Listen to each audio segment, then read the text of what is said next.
So let's go. Yeah. Came in 17. Damn. So what's up? Welcome back to my vlog. Ayan, dahil po wala tayong update kaya gawa tayo ng video ngayon. Ako po ay na-stroke kaya umorder tayo nito sa Shopee. Sa lagang 185 lang. Nagamit ko na po siya, na-testing ko na kagabi siya kaya bubuksan na lang po natin, papakita natin yung mga laman niya. Yung brand yata po nito ay Roche. Ayan, ewan ko lang kung ano yan. Ito ay Digital Therapy Machine Electric po. Para may kuryente siya, something ganon, mararamdaman mo talaga.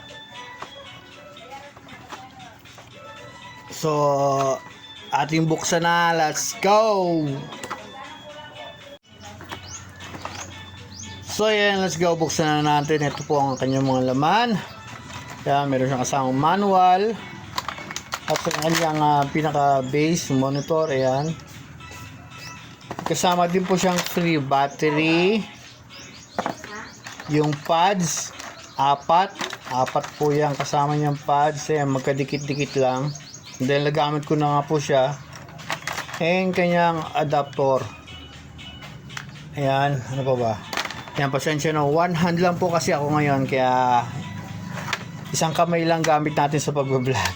So ito, titesting natin mamaya, and papakita ko sa inyo paano gamitin. Magpapakuryente tayo. Patayin mo!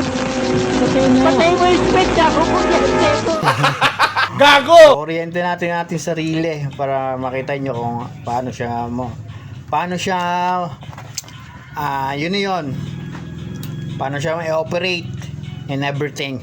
Alright, tara, testing natin guys. So yan guys, kinabit lang natin yung battery. Ito sa gitna yung on and off. Tapos ito naman yung mode nya.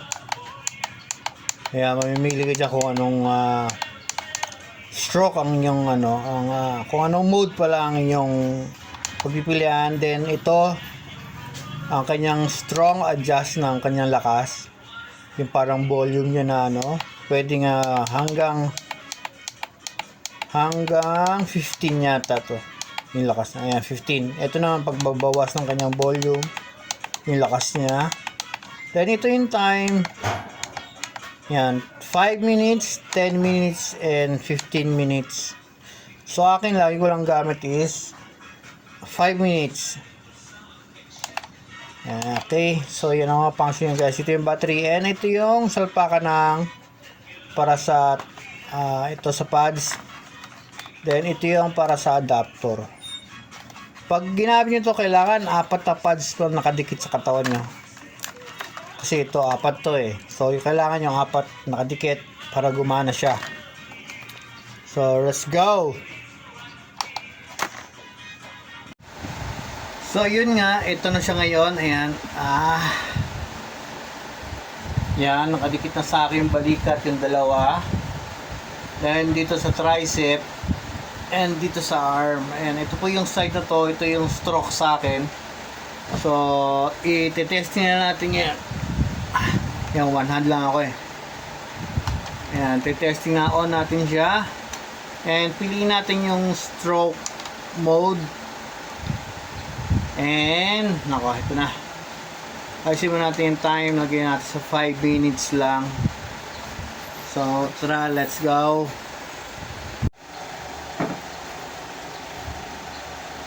So let's go. Ayan, sa una magugulat ka lang. Medyo malakas yung kuryente papasok. Ayan, naka 1 pa lang ako ng power niya, 1 pa lang. Lagyan natin sa 2. Yan, kung nakikita nyo guys, gumagalaw-galaw yung muscle ko at nararamdaman ko yung kuryente sa loob. Ayan, lagyan natin sa 3. Ayan, medyo malakas. Ayan, galaw-galaw na siya kung nakikita nyo. Lagyan natin sa 4. Ayan.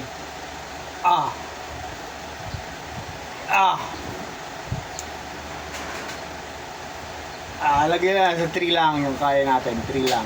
Huwag natin pwersahin. So, ramdam na ramdam ko yung kuryente nga niya, yung para sa nerve mo, sa muscle mo, talagang in-exercise niya. So, okay naman to, pang tempura. Hindi naman talaga siya pang therapy ng stroke. Pero, nakakatulong din siya kahit paano. Kasi mahal magpa-physical therapy. Hindi kaya ng budget. So, yun guys, ito yung paano bang pag-operate nito. And